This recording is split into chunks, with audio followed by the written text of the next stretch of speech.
What happens when a 7-game winning streak meets careless basketball and zero accountability? The answer, ladies and gentlemen, is a humiliating defeat that exposes every crack in the foundation. The Los Angeles Lakers, riding high on momentum and confidence, walked into their own building Monday night and got absolutely dismantled by the Phoenix Suns. The final score? A reality check that dropped them to 15-5. But here's what should terrify Lakers Nation. This wasn't just a loss. This was a complete systemic breakdown that revealed something deeply troubling about this team's mental toughness. The turnover catastrophe. Death by 1,000 cuts, 21 turnovers. Let that number sink in for a moment. 21 times the Lakers simply handed the basketball to their opponent like they were distributing holiday gifts. And Phoenix? They turned those mistakes into a staggering 32 points, essentially building an insurmountable lead on LA's generosity alone. But the carnage didn't stop there. The Suns torched the Lakers for 28 fast break points, while Los Angeles managed a pathetic 2 in transition. 2. You could count them on one hand and still have fingers left over to point at who's responsible for this disaster. LeBron James, in his post-game comments, tried to frame it diplomatically. Turnovers, transition points, obviously at our home and against a defense that aggressive, you can't turn the ball over that many times. He compared it to pick sixes returned for touchdowns, and honestly, that's being generous. At least in football, the defense has to work to intercept the ball. Monday night, the Lakers were practically handing it over with a bow on top. The King continued, "They not only forced us to turn it over, but they were able to convert." Translation? The Suns didn't just beat the Lakers, they embarrassed them by capitalizing on every single mistake with ruthless efficiency. LeBron's invisible act. Where was the King? Now, let's address the elephant in the room. LeBron James, the face of his franchise, the supposed leader, the man who sat out Sunday's game to rest, delivered one of his most forgettable performances of the season. 10 points, 0 rebounds, 3 assists. He shot 3, 4, 10 from the field in 31 minutes of action. Read those numbers again. 0 rebounds for a 6 feet 9 inches forward who's supposed to be one of the most complete players in NBA history. This wasn't just an off night, this was a no-show. And here's the kicker. While his teammates battled through back-to-back games, LeBron was fresh, rested, and ready to go. Yet somehow, he looked like he'd rather be anywhere else. When questioned about the team's lack of energy, LeBron acknowledged the obvious. "I think they were a step ahead of us for sure. Obviously, we had a game last night. Obviously, I didn't participate, but we had to grind pretty hard to even win that game. We were able to close the game out early in the fourth quarter, but we still needed our guys to step on the floor. It felt like we could have had a little bit more energy against a team that played that way, so they took advantage of it." Wait, let's dissect this carefully. LeBron admits his teammates were grinding while he rested. He admits the team lacked energy. Yet, when it was his turn to carry the load with fresh legs, he delivered 10 points and 0 boards. That's not leadership. That's a passenger mentality wrapped in superstar packaging. The energy crisis, excuses, or reality, the Lakers want you to believe fatigue was the culprit. Back-to-back games are tough, they'll say. The schedule is grueling, they'll remind you. But here's the uncomfortable truth. Championship teams find ways to win these games. Elite organizations don't use the schedule as a crutch, they use it as an opportunity to prove their depth and resilience. Phoenix came into Crypto.com arena with youth, aggression, and hunger. They played like a team with something to prove, attacking every possession with ferocity.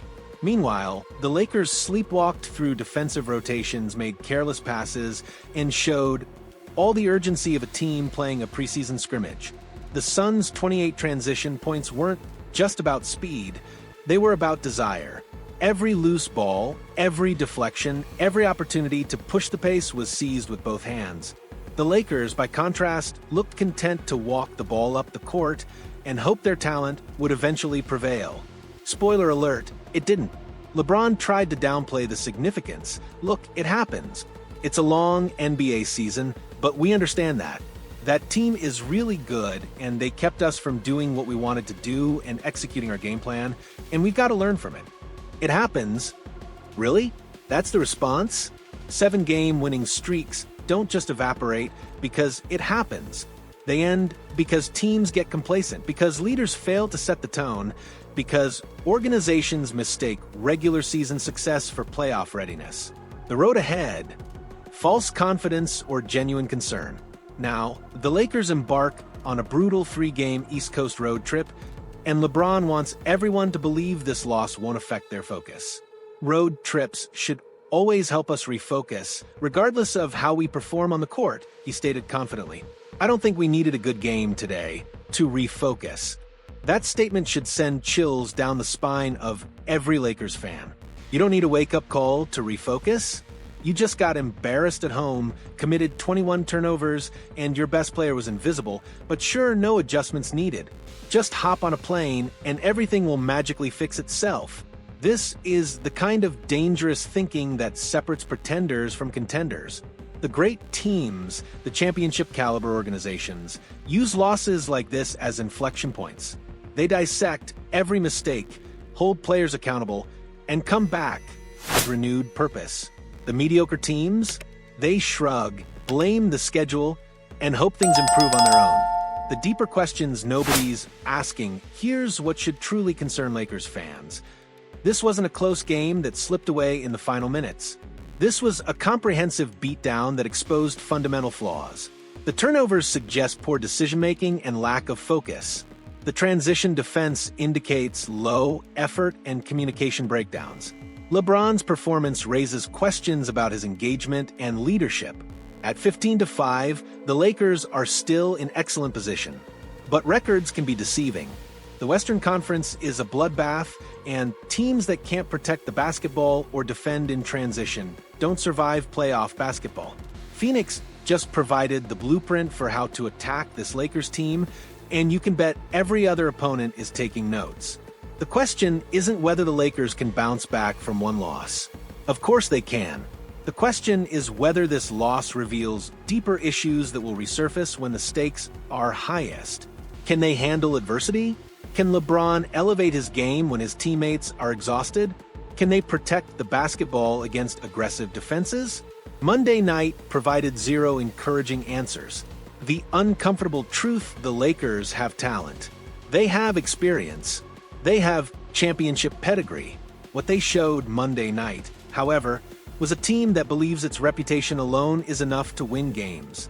The Suns proved otherwise, playing with the kind of desperation and intensity that championship teams display, regardless of the opponent or circumstances. LeBron James can talk about long seasons and learning opportunities all he wants. But at some point, words need to translate into action. At some point, the leader needs to lead, not with press conference platitudes, but with dominant performances that set the standard for everyone else. The East Coast road trip will reveal whether Monday's debacle was an anomaly or a symptom. Will the Lakers respond with the urgency this loss demands? Or will they continue sleepwalking through games, assuming their talent will eventually prevail? One thing is certain: the rest of the NBA is watching. And they just learned that the Lakers are vulnerable, beatable, and perhaps not as mentally tough as their record suggests. So here's my question for you. Are the Lakers genuine championship contenders, or are they a talented team that will crumble when the pressure intensifies? Drop your thoughts in the comments below. I want to hear whether you think this loss is a wake-up call or a warning sign of bigger problems ahead. And if you believe the Lakers will bounce back stronger, smash that like button, and let's see how many of you have faith in this team.